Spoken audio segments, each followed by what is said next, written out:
kapatid, hindi lang para sa pakikipagkaibigan. Nagtuturo rin ng iba pang aral ang mga pabula. Ang pabula o fable, mga kwentong pambata na madalas ang mga tauhan, mga hayop.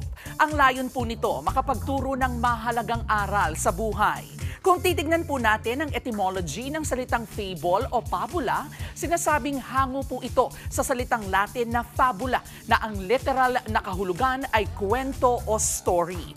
Ayon po sa mga eksperto, walang makapagsabi kung kailan talaga nagsimula ang pagkukwento ng mga pabula. Sa halos lahat kasi ng kultura at komunidad sa iba't ibang bansa, may kanya-kanyang uri ng pabula. Sa Western tradition, sinasabing 4th century BCE, sikat na ang mga fable ng kilalang Greek storyteller na si Aesop.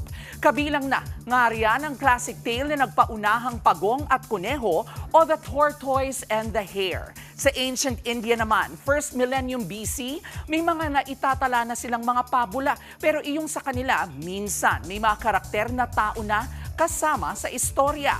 Mula po noon hanggang ngayon, patuloy ang pagkukwento ng mga pabula ng mga henerasyon, lalo na po sa mga bata. Totoo pa rin sa layunin nitong makapagturo ng mabuting asal. Sa lahat po ng ito, patunay ang mga pabula sa araw-araw nating paalala na ang K-alaman ay K-yamanan. K-okay. Mga kapatid, ito po ang inyong K-alaman Queen, Kalad Karen. Always remember na ang K-alaman ay K-yamanan.